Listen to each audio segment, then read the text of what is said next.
Close encounters of the fourth kind, more commonly known as alien abductions, is a phenomenon that has been discussed for more than 50 years. Among the many stories, that of Barney and Betty Hill caused a sensation in the public domain and raised many questions to be resolved among the communities of ufologists and scholars of the paranormal. It is the night of September the 19th, 1961, and Barney and Betty Hill, the young couple from Portsmouth, New Hampshire, are driving along the highway that passes between the White Mountains, when suddenly their car is enveloped inside a dazzling beam of light. A few moments pass, and the moment the light goes out, it causes a blackout in their minds. From that moment, all their memories will soon vanish into thin air. It is 10 p.m. when their car starts again. Barney is agitated and wants to get away from that narrow and isolated mountain road as soon as possible. When they finally return home at dawn, the couple is shocked. The two immediately realize that the time elapsed is really too much for a journey that would normally last 2 hours. In the following days, they suffer acute migraines, and after about 10 days, Betty is the victim of frightening nightmares. Several times she dreams of being inside an operating room, where doctors with grotesque somatic features different from human ones want to operate on her. But time passes, and the memory becomes more and more faded and confused. The couple then decides to undergo a regressive hypnosis session, during which their memories, little by little, begin to resurface. A light from the sky, a flying saucer, strange grey-skinned beings, and invasive medical tests with scientific equipment. These are the details that make up part of Barney and Betty's account of that night.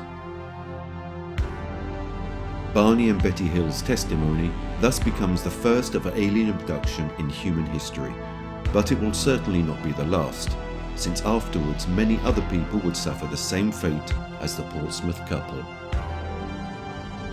Of all of the many events concerning abductees, or people kidnapped by extraterrestrial entities, one of the most particular and important in modern ufology is undoubtedly that of the New York housewife Linda Napolitano, who in the early 90s had worldwide resonance, reopening the debate on the phenomenon of alien abductions.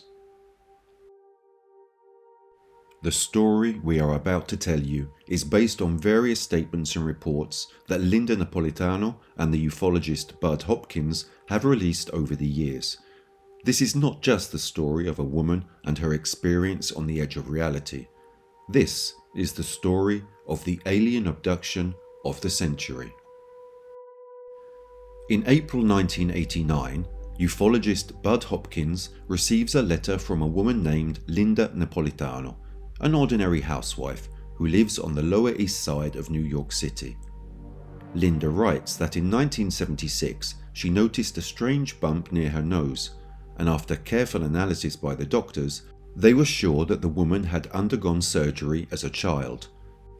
But Linda had never undergone such an operation, nor did she remember it. Hopkins decides to follow the case with the hope of finding tangible medical evidence of alien implants inside a human body. He then organises a meeting to discuss the woman's past experiences. They meet for the first time in Bud's office, where for an hour she talks to him about her past, a common life, similar to that of many others, were it not for this strange problem related to the operation on her nose. Linda's accounts do not immediately appear to be related to any alien abductions. She then starts attending abduction case support group meetings held by Professor Hopkins himself. The woman listens to the accounts of deeply troubled people who speak of dazzling lights in the sky, strange humanoid beings, and mysterious objects being implanted in their bodies. Linda is just a passive listener, at least until something out of this world occurs, something that leads her to doubt her entire existence. On the night of November the 30th, 1989, her life changed forever, unexpectedly becoming the protagonist of what experts will later call the alien abduction of the century. It is a cold, late autumn evening when, after tucking her children into bed, Linda lies down on her bed with her husband to rest after a hectic day in the streets of the Big Apple. It is just past 3 in the morning. Without warning, Linda is woken up by the feeling that someone is at the foot of her bed, watching her. Her eyes, still half asleep, scan the corners of the room until they see a figure standing in front of her in the darkness. It is a small, skeletal-bodied creature with a large head and whose eyes are completely black, and it is watching her. The being, just over 1.20 meters tall, remains motionless, staring at the woman, who, finally realizing that she is not dreaming, becomes scared and tries to wake her husband, who is next to her in a state of deep sleep. But then, out of nowhere, something similar to a thought resounds in her head, and a voice whispers, "Shut up." The message, probably telepathic, throws Linda into a complete state of pure terror. The woman tries to scream, but immediately realizes that she is unable to. Her mouth and eyes are blocked by something similar to a white sheet. Linda falls back onto the bed. She begins to struggle with all her strength to remove that sheet, until a sense of numbness begins to run through her body, from the tips of her toes to the top of her head. Now that the woman is totally paralyzed, the white cloth on her face seems to dematerialize, allowing her to see the bedroom window. From outside, a very strong blue light floods into and illuminates the room. Linda feels her body rise from the bed and close into a fetal position, to then float towards the origin of that beam of light. Her body passes through the window panes and the metal bars fixed outside it, and she finds herself floating outside 50 meters above the ground. This invisible force makes her float above the city. She describes the event in detail. She can see the car's headlights, the smoke from the chimneys, and the Brooklyn Bridge. But she is not alone on her voyage. Next to her, there is the being she saw in the bedroom, followed by 2 other small grey creatures. Fully aware of what is happening to her, Linda continues to soar into the sky until she catches sight of a huge spaceship suspended above her. The windowless aircraft is oyster-shaped, with dozens of coloured lights along its fuselage. A hatch opens, and the blue light transports Linda and the 3 grey beings inside the spacecraft. Then the hatch closes, and the spaceship blasts off into space. Once inside the spaceship, the woman finds herself in front of a bizarre vision. In the first room, its walls an aseptic white colour, there are some benches, similar to those she had seen in Central Park during Sunday walks with her family. However, she doesn't have time to ponder that bizarre detail, as the driving force of the light carries her down a long corridor. After passing through several sliding doors, she reaches a large room where the 3 grey beings are waiting for her. In the centre of the room, she sees a long table which she is laid out upon. Linda tries to move, to react to all of this, but once again, to no avail. Until she realizes she can move her mouth, her jaws, and her cheeks. She understands that the only thing she can do is to scream out loud. But her screams, for some strange reason, turn into an echo which rebounds on the large dome of the strange operating room. Her screams are so loud that one of the grey beings reacts in a strange way. It puts a hand over Linda's mouth and tries to shut her up, but she gives no signs of letting up and continues to scream louder and louder. Until one of the three beings sticks a long, thin barrel of a gun-like object into her nose, firing a small object into her left nostril.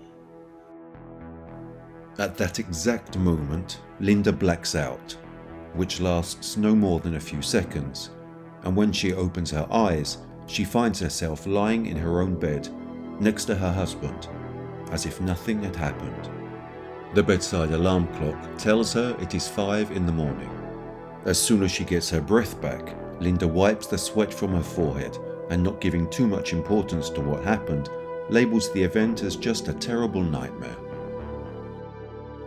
The following morning, as happens with a dream, the memories of that kidnapping become increasingly blurred, and Linda slowly begins to forget how she was transported into that spaceship, what she saw inside, and what they did to her.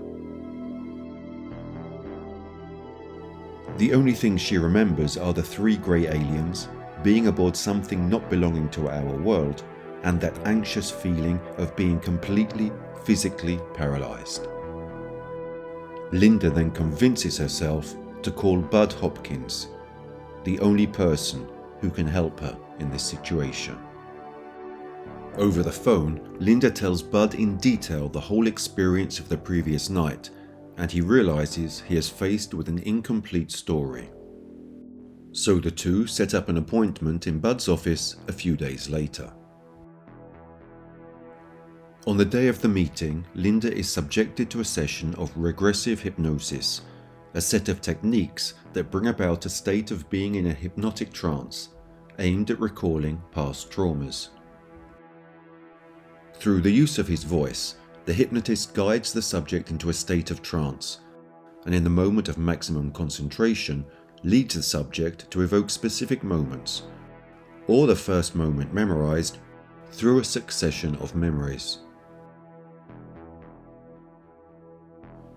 During the session, Bud and Linda achieve great results. She can remember floating outside the window of her apartment, 12 floors above the ground. And she also remembers rising in a bluish-white beam of light into a spaceship hovering above the building.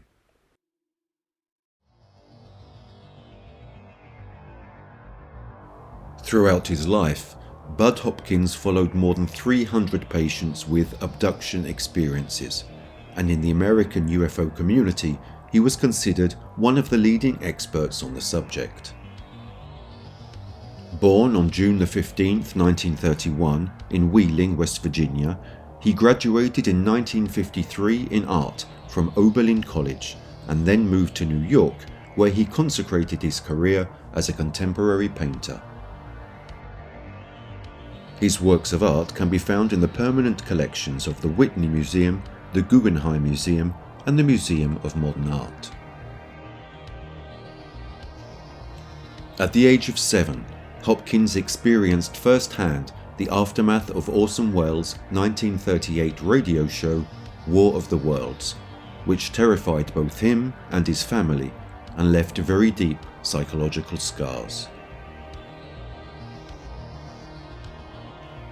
Considering the radio broadcast as a bad taste hoax, he became very skeptical of the idea of extraterrestrial life, rather than approaching it. He will discover his interest in ufology when, in August 1964, he and 2 of his friends report having experienced the daytime sighting of a UFO off Cape Cod in Truro, Massachusetts, and which he later described to the authorities as a saucer-shaped metal object that soared fast through the sky.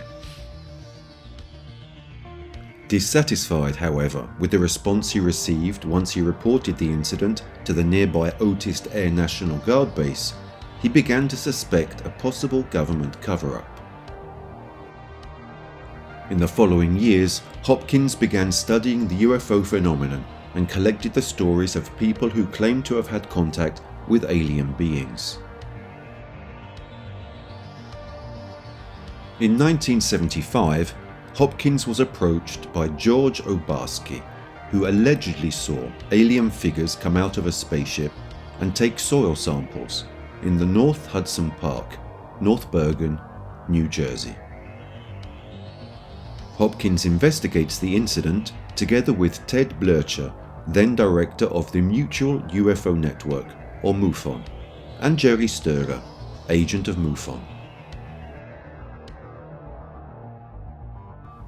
After Hopkins' account of the Obarski case appeared in The Village Voice in 1976, he began to regularly receive letters from other UFO witnesses, including some missing time cases, namely seemingly unexplained gaps in abductees' memories.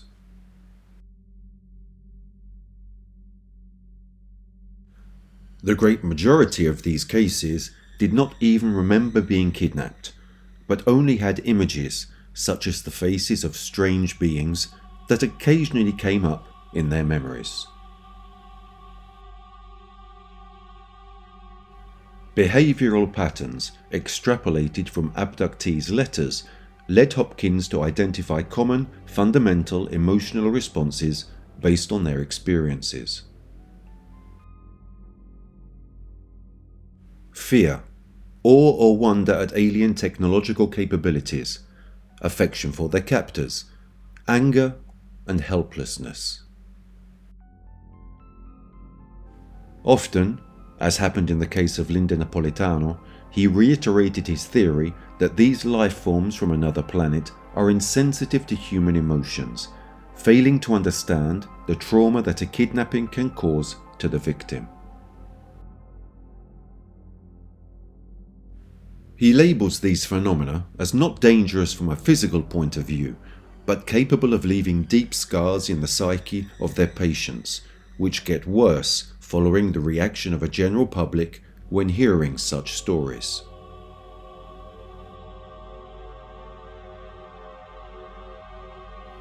Linda is undoubtedly one of the most interesting patients he ever had to deal with, and after several sessions, the two managed to reconstruct in detail all the events of that November the 30th, at least up until the moment when Linda was laid out on the table by the three grey beings.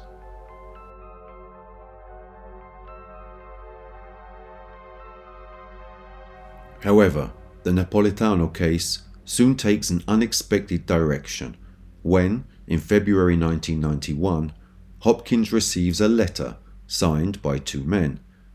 Their surnames are not specified, they only sign with their first names, namely Richard and Dan.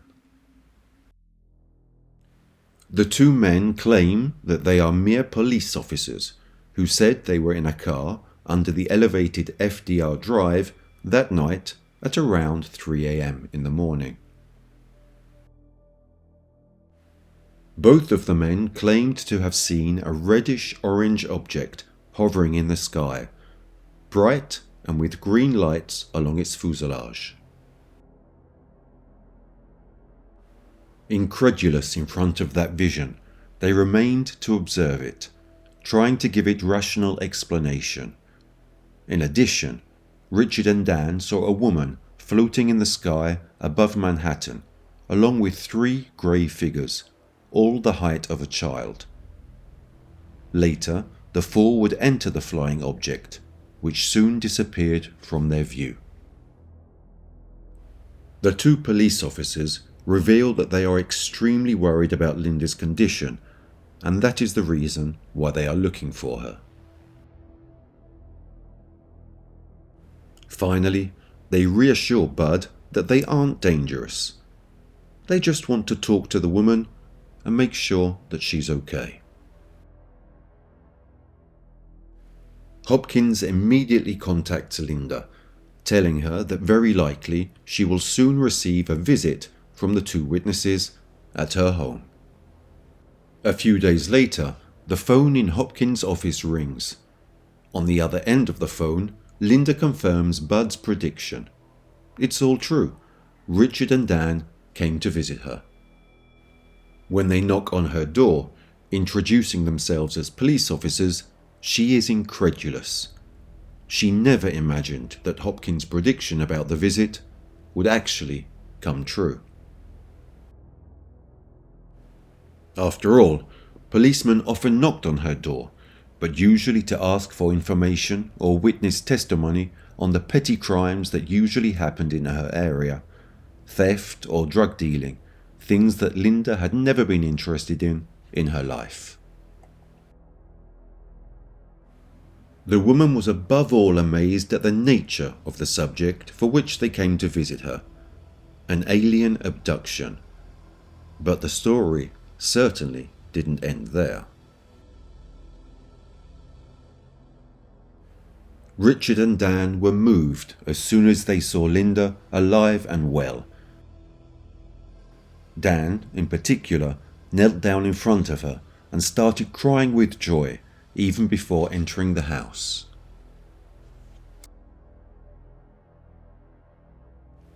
Linda defines that meeting as rather pleasant, where between coffee and pastries, the three tell each other about their experiences of that night, almost as if they were old friends.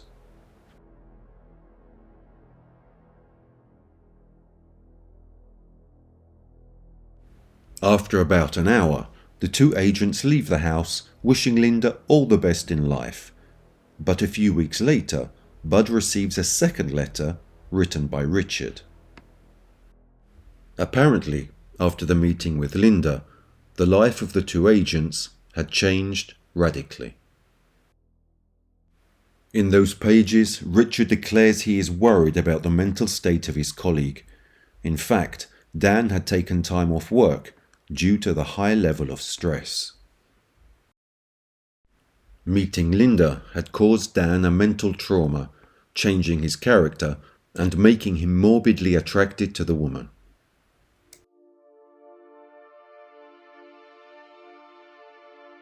Richard even goes so far as to confess that Dan is spying on Linda and following her every move by lurking in front of her apartment every day.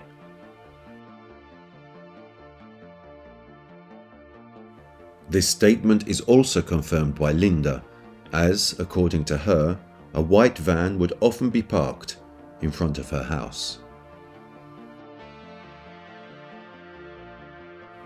But Richard's confessions do not end there. Bud receives a third letter in which Richard declares that he and Dan are not actually policemen, but security agents who were escorting an important political figure on the night of November the 30th, 1989.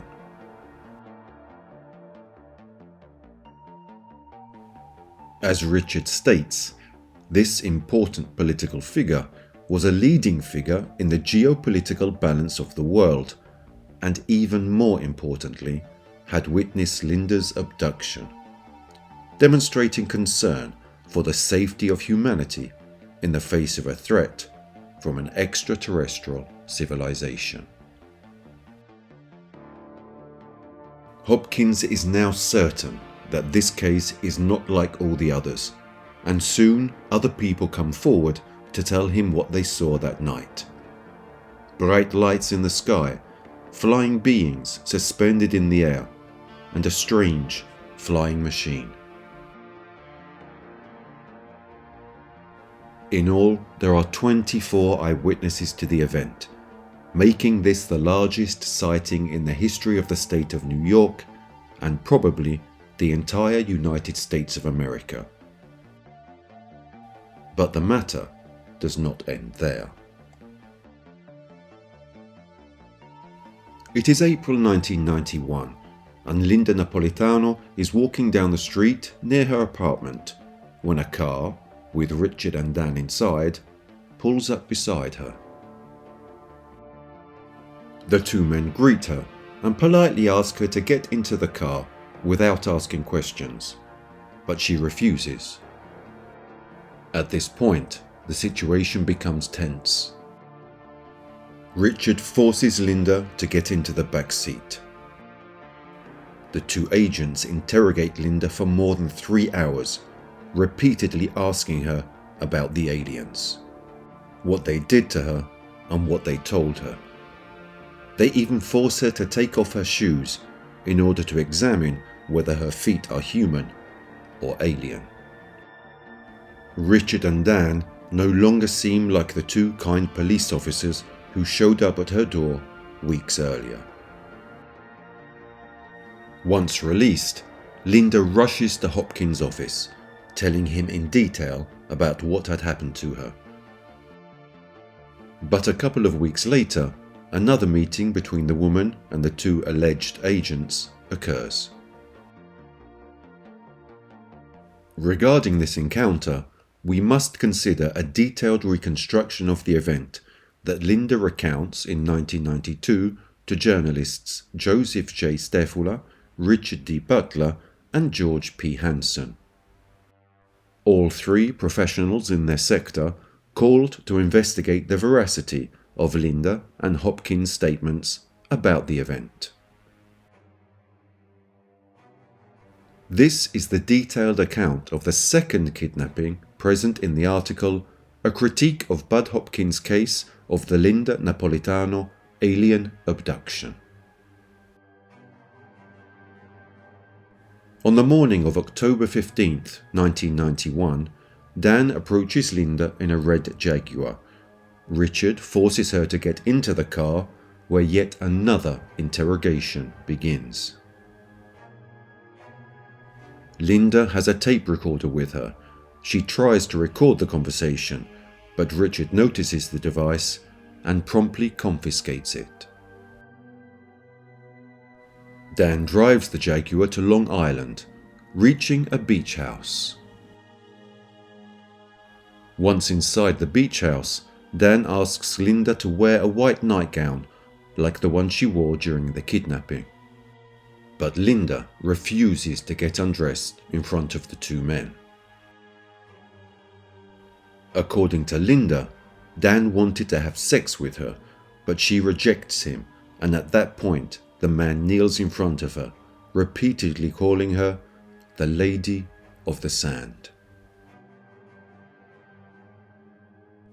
Later, taking advantage of a moment when the two men are distracted, Linda escapes from the house and starts running along the beach in search of help. But Dan runs out of the house and starts chasing her until he finally catches her.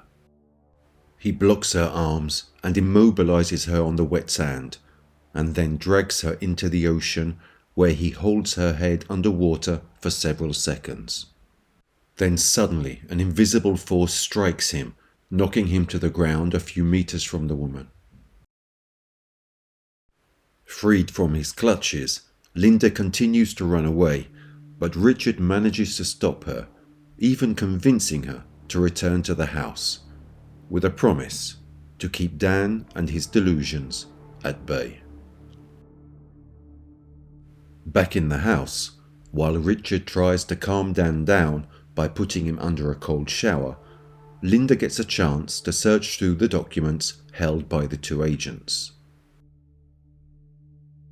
Thus, she finds a letter on Central Intelligence Agency headed paper. Finally, after further questioning, she is taken back to the same street where they kidnapped her a few hours earlier.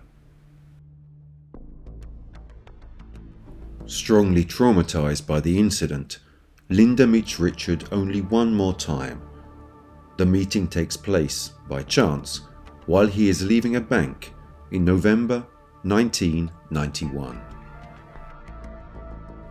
Richard tells her that he no longer works with Dan because Dan's mental conditions have deteriorated to the point that he has been locked up in a facility for the mentally ill. But at Christmas, the woman receives a letter from Dan.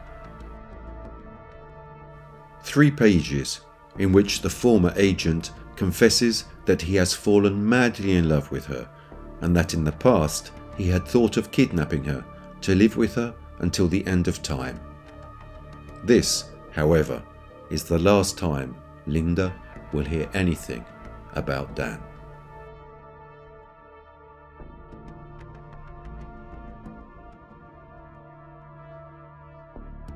Hopkins, in the meantime, analyzes all of these events for the purpose of his research. His curiosity focuses on the license plate number of the Jaguar that kidnapped Linda.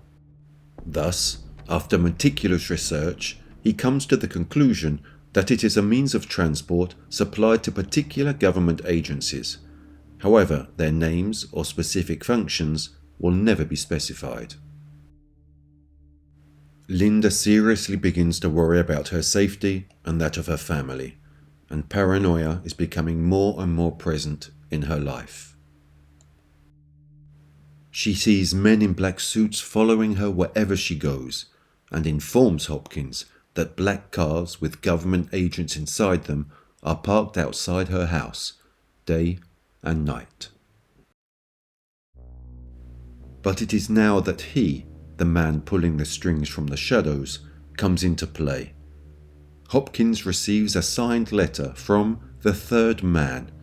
This powerful man, who witnessed the kidnapping that night, finally steps forward.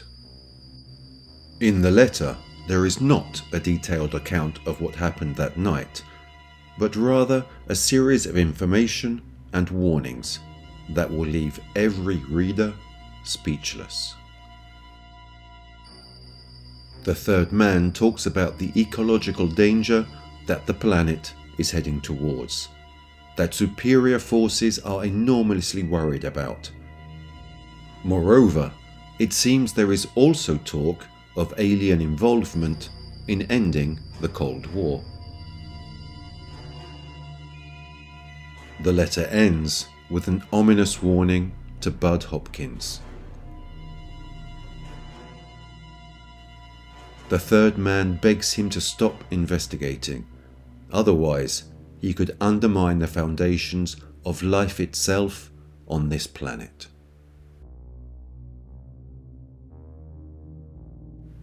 Hopkins, receiving this letter, is certain that some of the cars parked near Linda's apartment have number plates belonging to various diplomatic corps stationed at the United Nations. This is the reason why he is convinced that the third man is actually Javier Pérez de Cuellar, the UN Secretary General.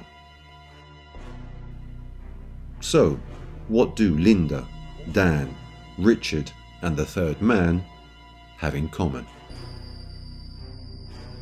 Thanks to subsequent regressive hypnosis sessions, Linda remembers being on a beach with Dan, Richard, and the third man in the past, therefore coming to believe she was used by aliens as a tool to get the attention of the third man. After all, the other three witnesses in the letters also claim to have felt a strange vibration possessing them in the moments before the sighting that November night. Perhaps, as Hopkins also hypothesizes, the four had already been kidnapped together years ago, probably when they were all still children. Perhaps the four of them had seen their own adult bodies projected onto that beach, in a sort of free zone, disconnected from space-time that all humans experience. This could also explain Dan's morbid emotional and sexual attraction towards Linda, seen by Dan as a mysterious female figure linked to him from an early age. A clue to this first kidnapping can be found in the words of the doctor, who, in 1976, after an analysis, had come to the conclusion that Linda had undergone no surgery when she was still a child. An operation that, as her mother also recalled, had never taken place. To test this hypothesis, a doctor, a friend of Linda's, offers to perform an X-ray of her head. A few days later, the doctor shows up at Linda's door with the results of the X-ray. He is surprised and visibly nervous, greets the woman, then leaves without explaining what he actually discovered in the X-ray. Linda takes the results to Hopkins, who in turn shows them to a neurosurgeon friend of his. The neurosurgeon is stunned. In Linda's nasal area, an object of considerable size can be seen, clearly not natural, but artificially implanted. The object is about 6 mm long and has a curly wire structure on each end. This discovery is colossal. However, before further analysis can be made, the object disappears from Linda's nose, leaving Hopkins empty-handed. To date, no one knows whether that implant was removed by aliens following yet another kidnapping, or if it dissolved by itself after being discovered. Later, even the government agents stop following Linda, and over time, her life finally returns to normal. This is the final chapter of the story of Linda Napolitano, an ordinary woman who found herself at the center of a story worthy of a science fiction film. In the years following these events, Bud Hopkins continued to gather information and in 1992 wrote a book entitled Witnessed.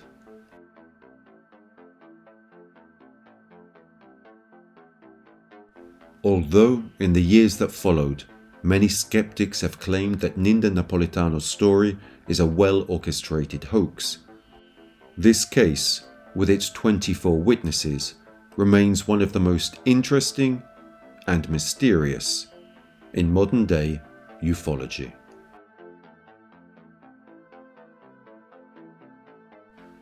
But one question remains. Why would highly advanced terrestrial civilizations kidnap innocent people for their scientific interests? The answer could be found in the studies of a certain Professor Corrado Malanga.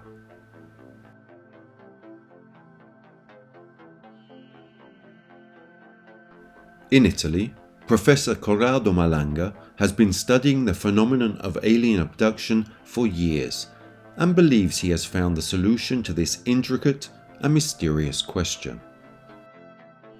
His insights, however, go far beyond everything that history books have always taught us. University professor and researcher at the Department of Chemistry and Industrial Chemistry at Pisa University, where he teaches organic chemistry, for over 40 years he has been interested in issues related to UFO research. Research organizer for the CUN, the National UFO Center, he has carried out vast specific research on abductees. During his work, Malanga also uses regressive hypnosis as a direct research tool in the abductee's mind, but makes the method more effective and targeted thanks to the use of neuro-linguistic programming. Together with his collaborators, he has performed over 3,500 hypnosis sessions on his patients. And with his studio, he provides modern interpretations of the entire phenomenology,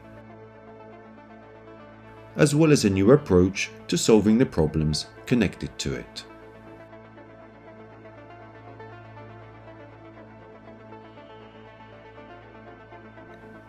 According to Malanga, through the hypnosis sessions he performed, his intent was to put the conscious side of the mind to sleep for a short period of time, in order to make the unconscious side, that which is connected directly to the soul, emerge, where, in the worst cases, it was also possible to find an unwanted alien parasite, or its alien mind, which is copied into that of the person kidnapped.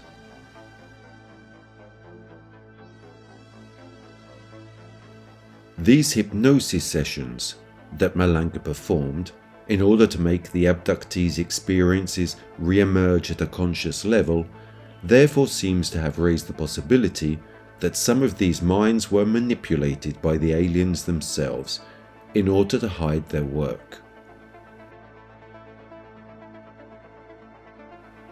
The final goal of Malanga's study, therefore, was to lead us into the depth of the abductee's memory.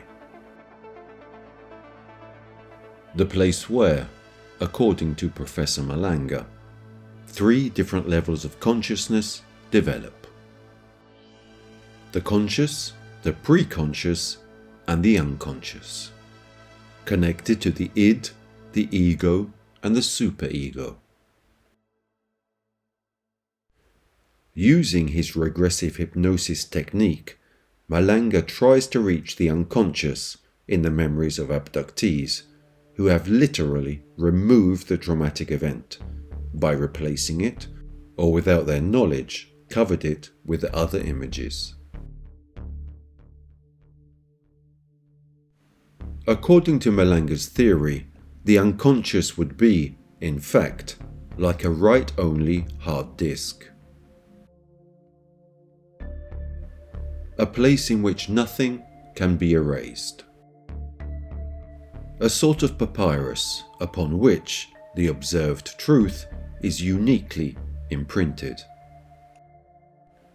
A truth that therefore would find a way not to be affected nor compromised by other memory substrates which have been influenced by external factors. Therefore, the unconscious would always record everything, storing all of the information, which would only re-emerge under hypnosis or in certain particular situations, such as relaxation, meditation, or spiritual techniques. While examining the various witness accounts he had obtained, the professor was able to note how all the abductees examined could not clearly remember the experiences of meeting with extraterrestrial beings. They only remember them with the passage of time. In fact, deep within these people, a trauma is lurking, which is ready to appear from one day to the next. These stories that shock Malanga's mind and, at first glance, seem like science fiction, induce the professor to investigate further. In fact, although the stories are told by different subjects, they are all repeated in similar ways and with details that coincide. In Italy, at the end of the 1990s, Malanga received from the CUN, the National UFO Center, the task of documenting and investigating the case of Valerio Lonzi, a young man from Genoa who at the time told newspapers about his abduction.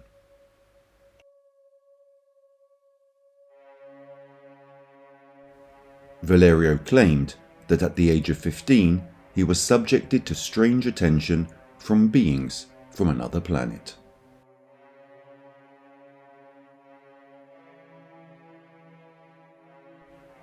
Reading this newspaper report, Malanga and the managers of the CUN thought that this story told by Valerio was just a simple marketing strategy built in order to sponsor the opening of a new restaurant that he owned.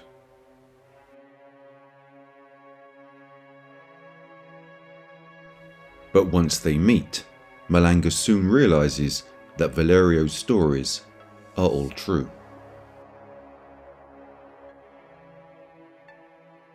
In almost 3 years of study, the professor subjects the young Valerio to all the necessary studies, also using the regressive hypnosis technique.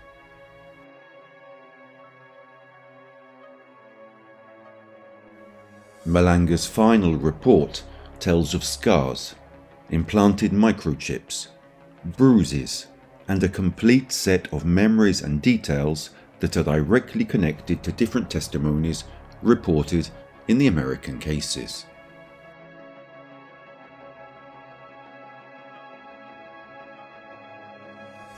Meanwhile, in addition to research into the deeper layers of memory, the professor studies the microchips found in the different subjects examined. To do so, he uses a non-direct technique, where the foreign bodies found are not extracted from the patient, as in the American research. Instead, they are subjected to suitable nuclear magnetic resonance analysis and structure mass spectrometry.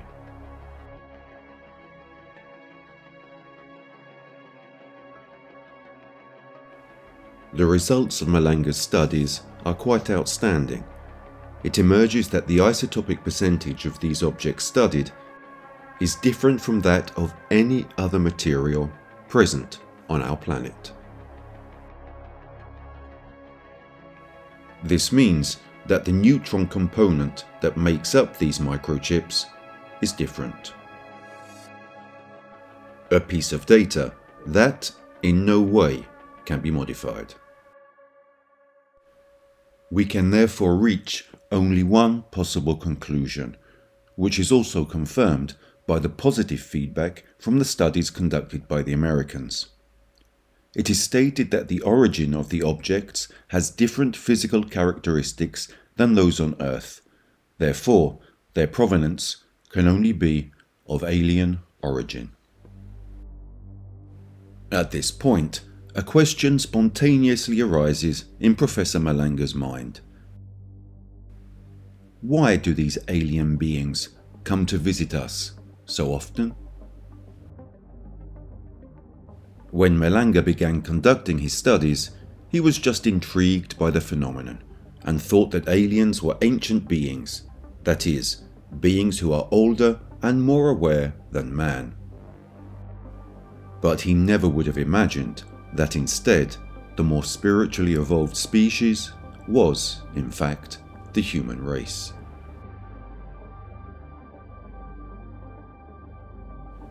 From a first analysis, the subjects under hypnosis state that they were placed on an operating table and subsequently operated on surgically, where microchips were inserted inside their bodies.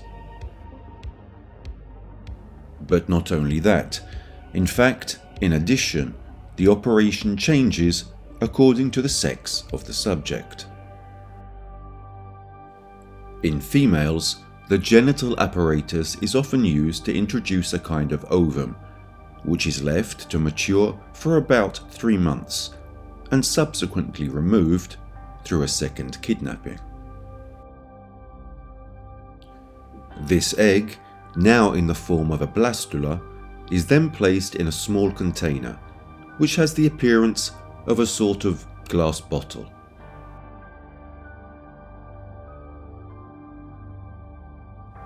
The container is then transported to a room full of similar bottles of various sizes.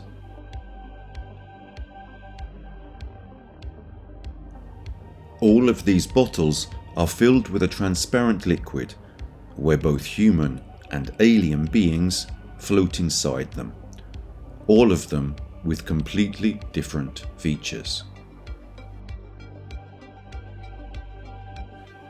These bottles, which are in essence artificial placentas, as Malanga explains, change their shape as the subject grows inside them, until they become large glass cylinders that can reach heights of up to 2.5 meters.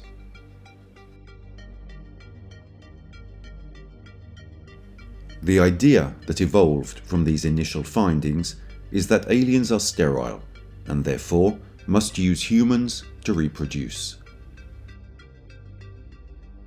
Such as sperm sampling in males and egg tests in females, both hypotheses true according to Malanga, but only a small part of the truth.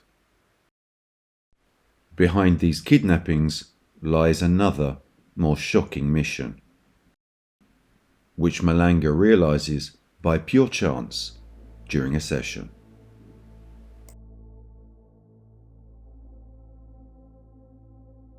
Malanga believes that humans, to the aliens, are simply cows to be milked, and that the Earth is nothing more to them than their farm.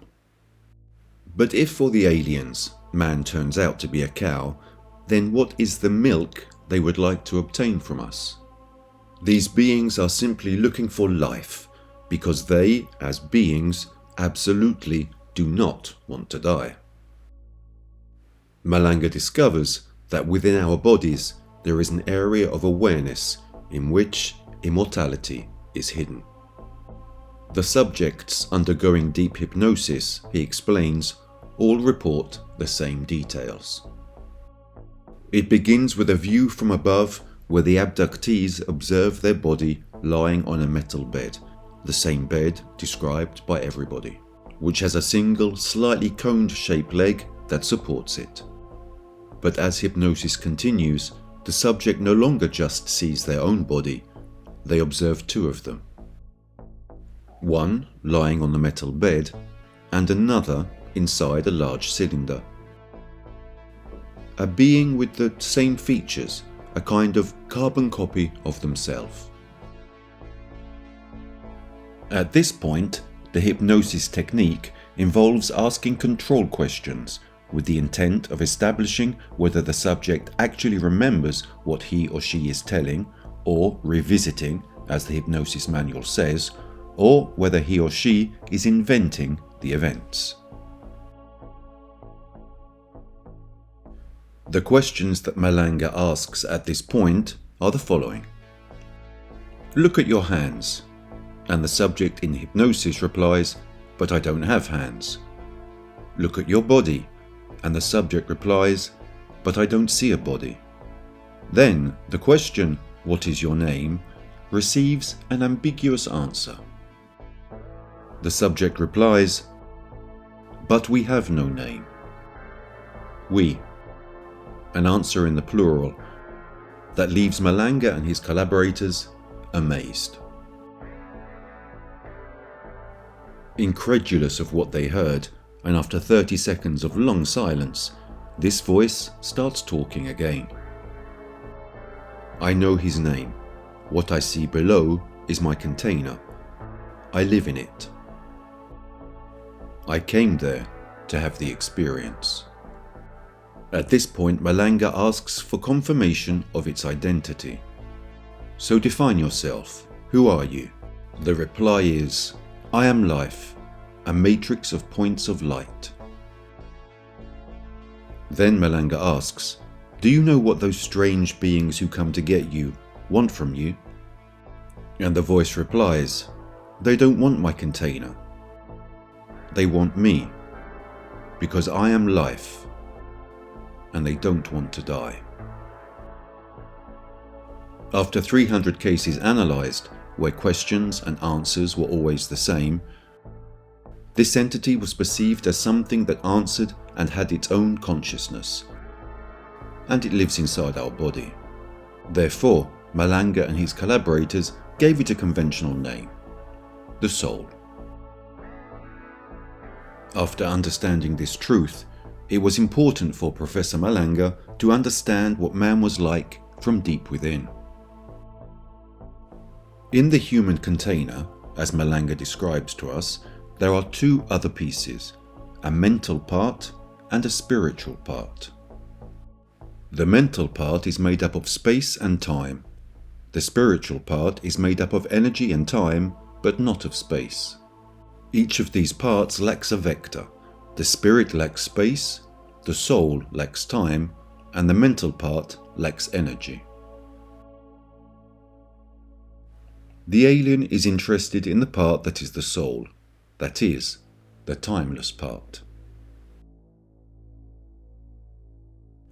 Malanga explains that the alien tries to overcome this desire not to die, using a piece of our soul part, because since it does not have the temporal element, it is immortal.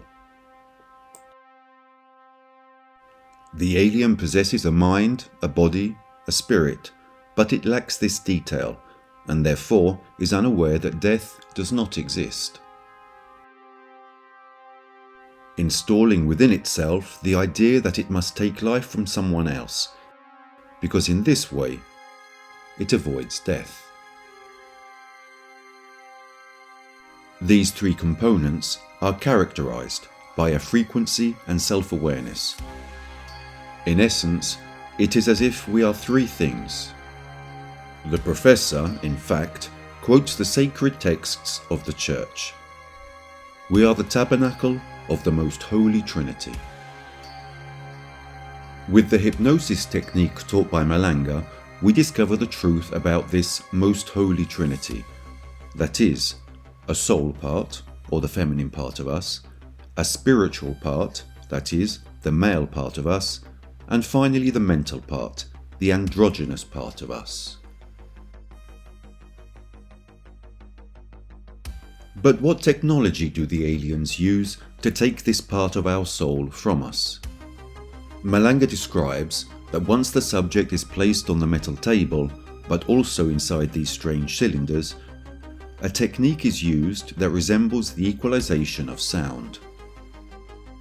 That is, the alien makes the subject's body vibrate with a certain frequency.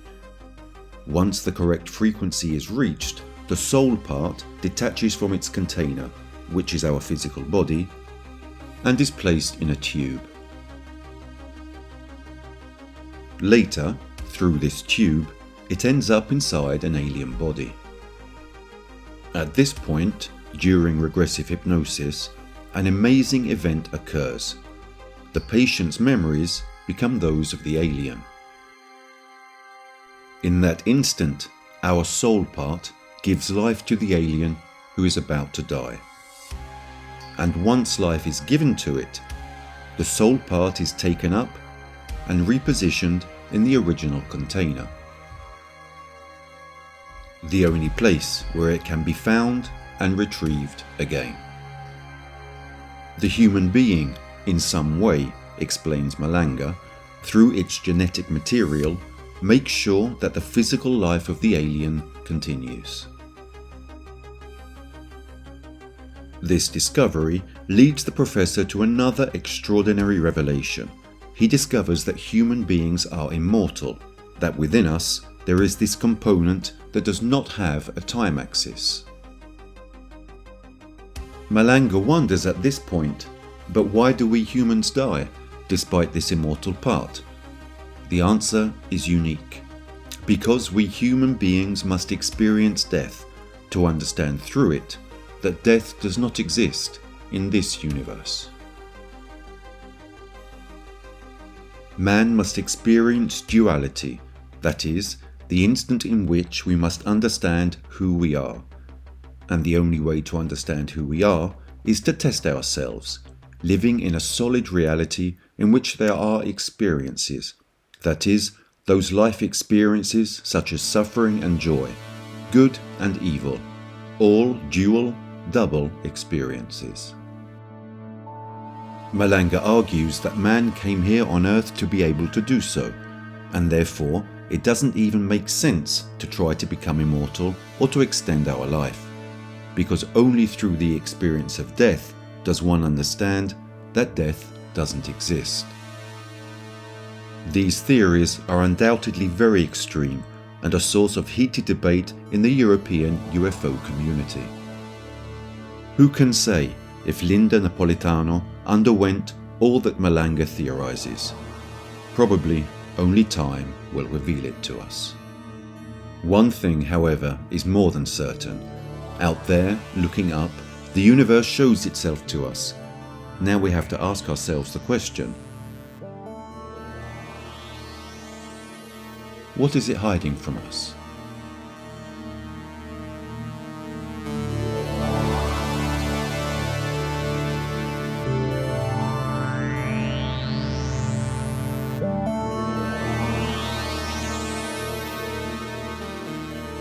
Without a hint of a doubt, ufology, over time, will help us to broaden our knowledge, as there are many topics that even unwittingly deal with this subject.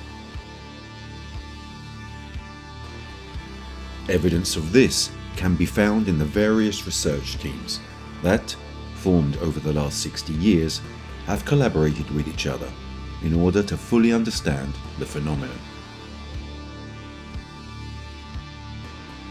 These teams are mostly made up of physicists, the military, astronomers, astrophysicists, and many others. There is still a lot for us to discover. The explored universe is only 1% of the known one.